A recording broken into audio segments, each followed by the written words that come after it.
Salut, comment allez-vous aujourd'hui? Voyager en Corée du Sud, c'est presque voyager à l'autre bout du monde. En effet, ce pays regorge de choses tellement insensées que vous aurez du mal à y croire. Voilà pourquoi aujourd'hui, je vous présente 70 choses qui n'arrivent qu'en Corée du Sud.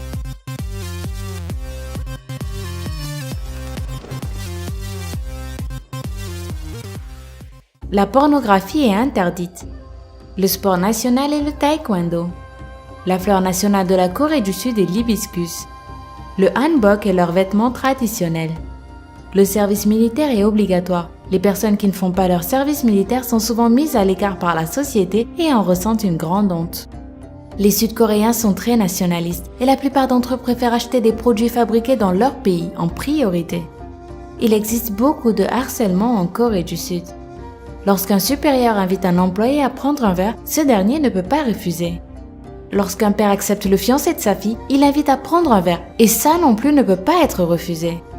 En Corée du Sud, la prostitution est interdite par la loi, mais malgré cela, elle continue d'exister. Le kimchi est un plat préparé avec du chou chinois, des épices et des piments qui accompagnent 95% des plats en Corée du Sud. La viande et les légumes coûtent extrêmement cher. Les Coréens ne se couvrent pas le nez quand ils éternuent. Il est courant qu'après avoir terminé leur classe préparatoire, les filles comme les garçons se voient offrir une chirurgie esthétique en cadeau. Bien qu'incroyable, l'information qui suit est totalement vraie. La transpiration chez les Sud-Coréens est inodore. D'après certaines études, ceci est dû à leur constitution génétique. En Corée du Sud, si votre registre médical indique que vous avez été chez le psychologue, vous serez discriminé et vous ne trouverez presque jamais d'emploi. En effet, pour les Sud-Coréens, consulter un psychologue signifie qu'on est fou. Lorsque les Sud-Coréens vont prendre un verre avec une personne âgée, ils ne peuvent pas boire directement face à la personne qui les accompagne. En effet, par respect, les jeunes doivent boire de côté afin de ne pas offenser la personne âgée. En Corée du Sud, il est mal élevé de laisser un pourboire.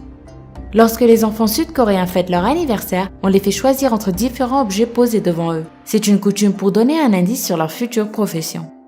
Plusieurs Sud-Coréennes suivent des régimes extrêmes pour devenir très minces, à tel point que cela devient une maladie. Les Sud-Coréens aiment les saveurs marines. Ils ont même inventé un plat à base de crevettes au chocolat. En Corée du Sud, des milliers de personnes se suicident chaque année à cause de la pression subie dans les études et le travail. Le 14 de chaque mois est célébré en Corée du Sud. Le 14 avril, par exemple, est le jour noir où les célibataires consomment des nouilles noires. À Séoul, la capitale sud-coréenne, il est normal de voir de nombreux magasins de produits de maquillage. Il en existe en effet dans tous les coins de la ville. À Séoul également, un ticket de métro coûte approximativement $1. Mais si vous changez en passant directement d'un métro à un autobus, et si le trajet dure moins d'une demi-heure, alors l'autobus est gratuit. La plupart des Sud-Coréens sont totalement obsédés par les marques. En Corée du Sud, il existe des fans fous et extrêmes nommés les Soseon qui font des choses incroyables, comme envoyer à leur star favorite des lettres écrites avec du sang des règles ou des poils pubiens. En Corée du Sud, la plupart des salles de bain doivent être très propres, avec toujours un gel antibactérien et du papier pour nettoyer la lunette des toilettes. En Corée du Sud, la nourriture est toujours très piquante. Si vous allez en Corée du Sud et que vous demandez à un Coréen son âge, l'âge qu'il vous donnera ne correspondra pas forcément à celui qui devrait correspondre lorsque l'on fait le calcul avec la date indiquée sur sa carte d'identité. En fait, les Coréens ont une manière particulière de calculer leur âge. Les années sont comptées à partir du moment où l'enfant est dans le ventre de sa mère. C'est pour cela que les Sud-Coréens naissent en ayant déjà 1 an. La Corée du Sud est l'un des pays les plus sûrs du monde. Vous pouvez laisser votre téléphone portable, votre sac et même votre ordinateur portable dans une bibliothèque sans que personne n'y touche.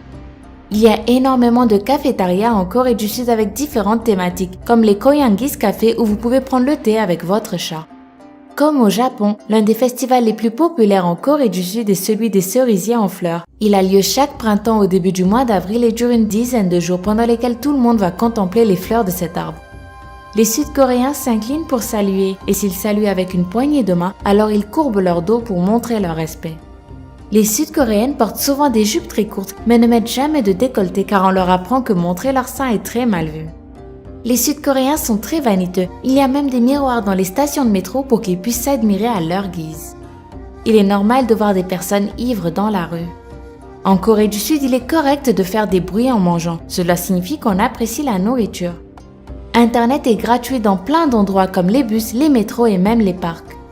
En Corée du Sud, il est normal de voir des styles et des looks hors du commun, comme par exemple des cheveux mauves chez les hommes ou des chaussettes portées avec des souliers par les femmes, sans que jamais personne n'émette le moindre jugement. Les étrangers jouissent d'une grande liberté. Par exemple, si un étranger prend des photos dans un endroit où il est interdit d'en faire et prétend qu'il ne le savait pas, ces photos ne seront pas confisquées. Passé la cinquantaine, les Sud-Coréennes portent d'habitude leurs cheveux courts. Selon la tradition, on mange à chaque anniversaire une soupe faite avec des algues marines. En Corée du Sud, on mange du poulpe vivant. Leur relation avec le Japon n'est pas des meilleures à cause de toutes les anciennes guerres entre les deux pays. En hiver, en plus du chauffage, il existe une manière traditionnelle de chauffer la maison, à l'aide d'un feu sous le plancher qu'ils appellent ondol. En 2015, l'infidélité a été dépénalisée. Jusqu'alors, elle était totalement interdite et punie par la loi. L'homosexualité est désapprouvée en Corée du Sud. Beaucoup de magasins et de restaurants restent ouverts jour et nuit. Il est normal qu'une personne retouche ses photos pour y être plus jolie, des photos de soirée à même celles utilisées pour les CV. En Corée du Sud, on jette les déchets dans des sacs spéciaux. Il y a un sac pour le papier, un autre pour la nourriture et chaque sac doit être déposé dans des poubelles différentes. Beaucoup de vieux hommes aiment croire qu'ils ont tous les droits à cause de leur âge, à tel point qu'ils peuvent ne même pas respecter les queues. Dans certaines rues, les Sud-Coréens marchent entre les véhicules et à leur tour, les motos circulent sur les trottoirs. Bien que la K-pop soit très populaire partout dans le monde, ce genre musical n'est pas très apprécié en Corée du Sud. En France, Noël est une fête qui se passe en famille, alors qu'en Corée du Sud, elle se fête en couple. Les matières les plus étudiées en Corée du Sud sont celles liées à la technologie, à la médecine et aux lois. En Corée du Sud, il est bien vu que des personnes du même sexe se montrent très affectueuses entre elles sans qu'elles soient homosexuelles. La plupart des Sud-Coréens achètent des voitures blanches et noires. De nombreuses mères abandonnent leurs enfants dans des foyers d'accueil, et ce à cause de la discrimination dont souffrent les mères célibataires en Corée du Sud. En Corée du Sud, il existe un parc appelé Jeju Loveland qui est dédié au sexe. Dans ce parc, il existe plus de 100 sculptures en référence à ce thème. C'est déjà tout pour cette vidéo. Si vous voulez que je fasse une autre vidéo sur la Corée du Sud, n'hésitez pas à me le dire en commentaire. Vous pouvez aussi mettre un gros pouce bleu et partager cette vidéo sur Facebook ou sur Twitter. Je vous remercie beaucoup de m'avoir accordé un peu de votre temps et je vous dis à demain pour une nouvelle vidéo. Bye bye!